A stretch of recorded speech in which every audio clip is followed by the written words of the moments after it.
akan mengikuti kegiatan di tanggal 17 Desember. Kita mau cek sound dulu sebelum acara mulai. Kita ada acara di Rumah Berdaya yang taruh Peter.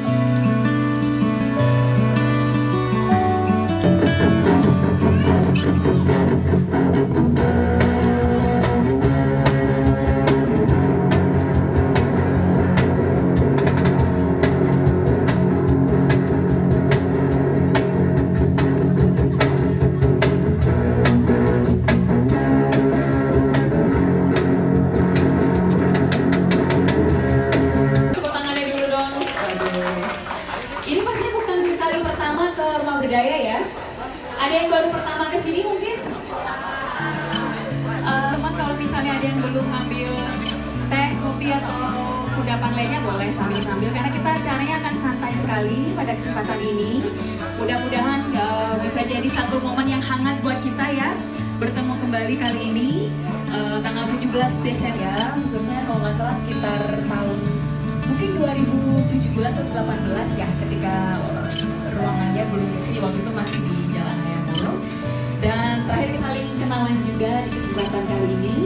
Dan senang banget di hari yang lumayan cerah ini kita udah kehadiran 3 orang sangat bermanfaat untuk masyarakat dan juga memberikan warna untuk kita untuk bisa selalu dan makin merawat harapan kita ya terkait dengan kesehatan mental, kemudian juga perjuangan serta apresiasi terhadap teman-teman ODS. Dan pagi ini teman-teman, kita akan merayakan sekaligus memaknai ulang tahun ke-7 Rumah Berdaya dengan satu diskusi, mungkin bukan diskusi juga ya, kita lebih rileks saja kali ini kita ngobrol-ngobrol barangkali bersama dengan teman-teman. Topiknya seputar disabilitas, kreativitas, dan inklusivitas. Selamat pagi teman-teman baru dan teman-teman lama. Perasaan saya hari ini kayak reuni nih ya. Reuni dan ternyata 7 tahun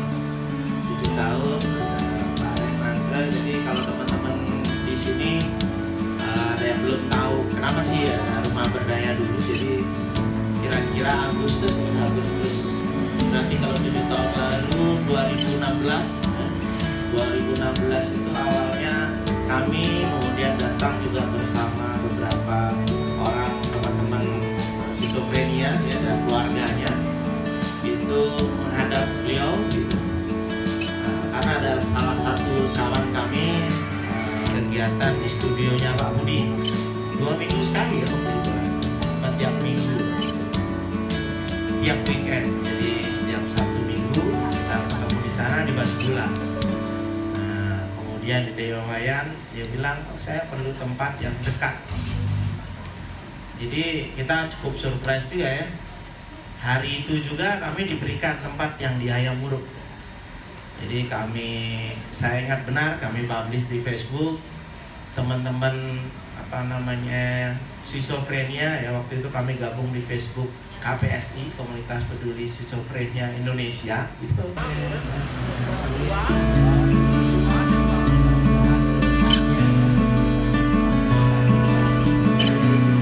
Bisa nanti main bisa di band ya lihat kayak dong. Sebelum tampil berapa kali latihan nih? 1 kali penampilan. Nanti rencananya berapa lagu nih main? 1 album ini. 1 album ini. Rencana nanti ada buat album lagi nggak? Ya masih dalam proses ya. Sudah ada 2 lagu baru. Oh, udah ada lagu baru. Nanti juga dibawa. Ya.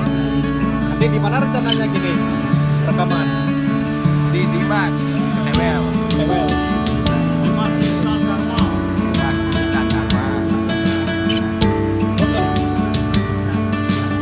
Tahu bahwa yang namanya gerakan, cita-citanya adalah memiliki napas yang panjang ya. Dan kita beruntung sekali di Rumah Berdaya selama ini untuk memperpanjang napas kita selalu dibantu oleh pemerintah Kota Denpasar. Dan tadi dokternya juga sempat menyampaikan tentang Bapak Raimandra yang memang sangat-sangat berperan penting dalam perjalanan Rumah Berdaya. Salah seorang ya artinya kalau dia akademis itu profesor paling tinggi ya. Profesor paling tinggi ya, Dok, ya. Menantang saya tentang masalah gangguan jiwa. Tapi kan itu satu hal yang tidak bisa untuk disuntik-suntik doang. Ya kan? Nah, tapi kok saya melalui kekasih saya ini saya diketemukan dengan seorang dokter gitu. Masih muda banget waktu itu, nggak kayak sekarang. Dulu masih ramping banget dulu. Masih keren banget dulu. Saya juga nggak yakin bahwa dia ini dokter jiwa yang datang ke saya. Pada waktu itu menghadapi bonus demografi 2030 yang akan datang. Bonus demografi itu apa? Nah, ini adik-adik harus paham semua ya, karena adik-adik habis ini harus bekerja. Jadi bagaimana kita menciptakan tingkat umur produktivitas ya, dengan kemampuan dia berkarir berdasarkan satu. Kebetulan ya sebelumnya saya senang dengan kelompok tunanetra ya. Itu binaan kami dari dulu sampai sekarang ya. Setelah saya selesai ya, saya bina. Sebelumnya jadi wali kota kita bina ya, sampai sekarang. Kemarin dua lagi juga mereka undang, tapi kebetulan saya sekarang saya nggak bisa. Kita harus berdaya ya Pak ya, bukan hanya menjadi objek atau mungkin jadi katakanlah orang-orang yang program rumah berdaya sedari awal didirikan melalui komunitas ketemu proyeknya gitu Pak. Pak Budi, mungkin saya mau minta Pak Budi share karena teman-teman di sini juga ada yang baru-baru bergabung juga. Sebenarnya kenapa perlu ada pendekatan seni dalam mengelola rumah berdaya ini? Kemudian selama 7 tahun ini gimana sih Pak? Apakah memang seni menjadi jawaban gitu untuk membantu teman-teman ODS jadi lebih berdaya? Atau tantangannya apa sih Pak untuk mewujudkan impian ini gitu untuk kedepannya rumah berdaya? Silakan Pak Budi.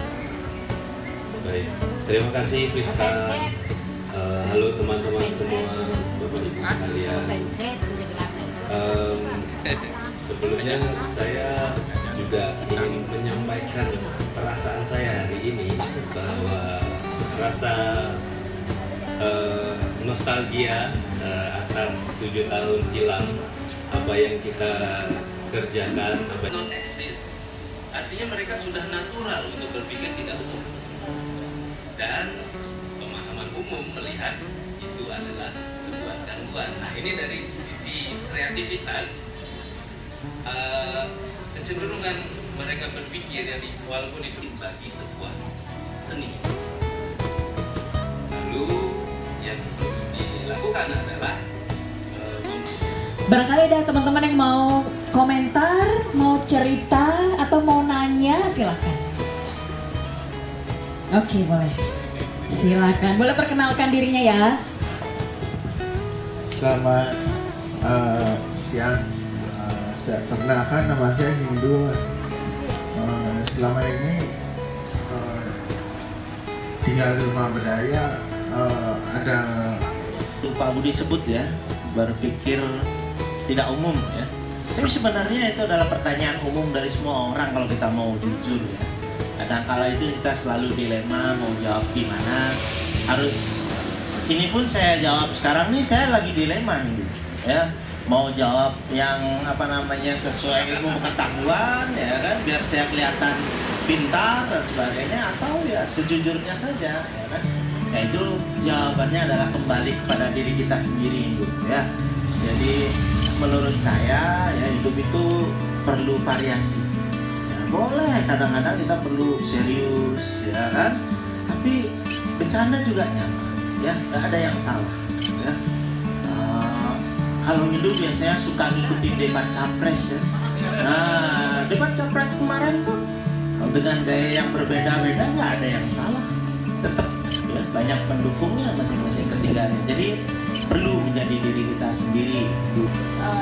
Saat ini saya dengan keluarga dan yang Kak Budi untuk Pak Raimandra untuk Dokter Rani, gimana sih, mungkin ada kesan-kesan atau mungkin ada pesan untuk kami sebagai generasi milenial gitu mungkin yang sekarang ini ada stres, ada galau, terus ada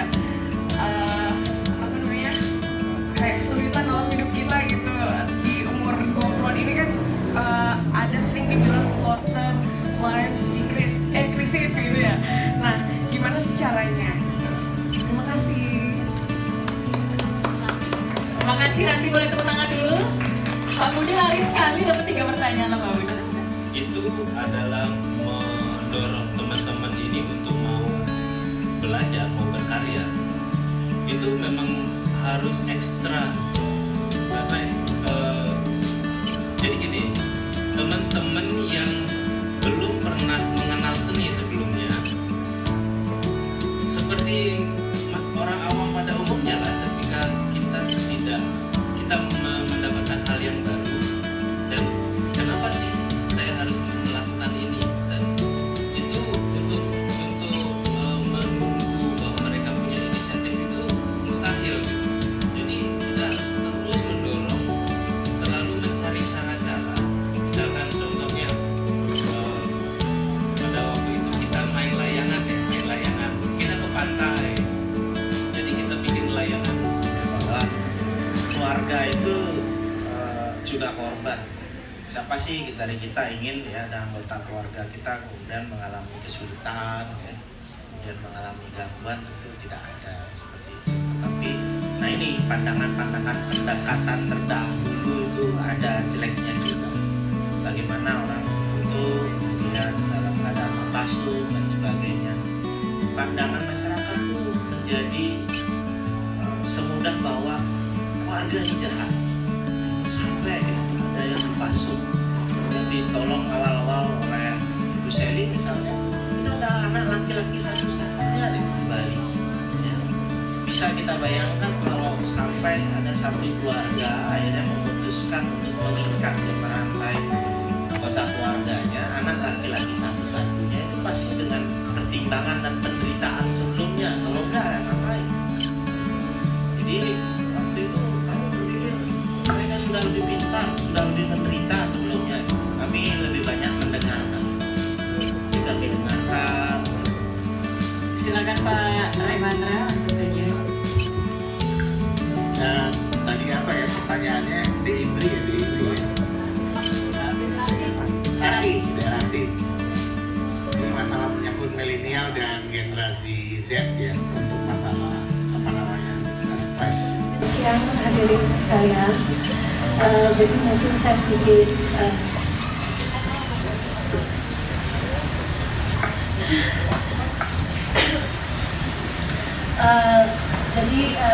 saya sebenarnya mempunyai kesan yang sangat luar biasa kepada Rumah Berdaya ini ya. Sebelumnya tadi sudah disampaikan kepada mantan pacar, katanya saya dulu sebagai pembisik ya, sebagai pembisik. Jadi pada kesempatan ini saya mengucapkan terima kasih kepada mantan pacar. Selama 16 tahun sudah diberikan kesempatan sebagai pembisiknya beliau.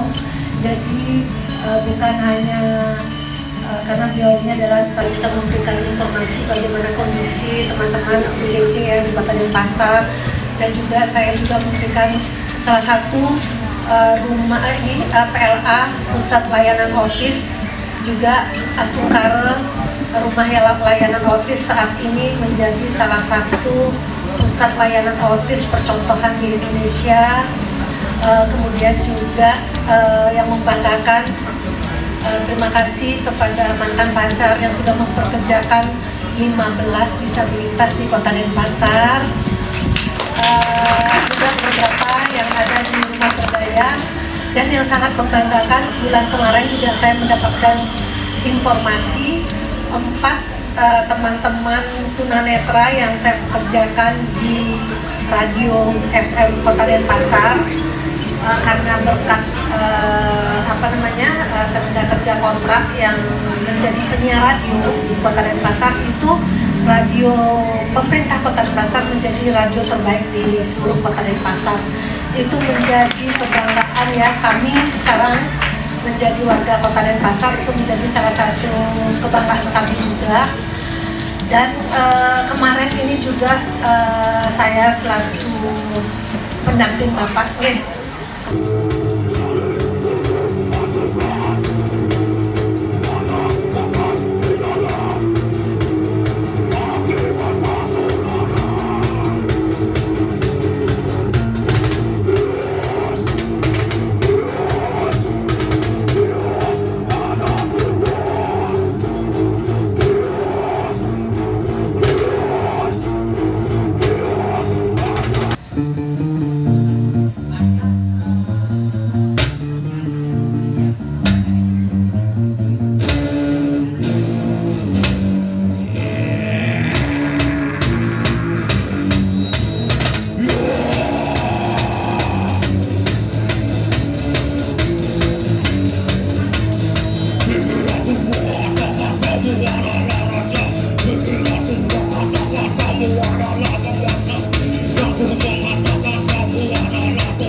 Jangan pasung aku.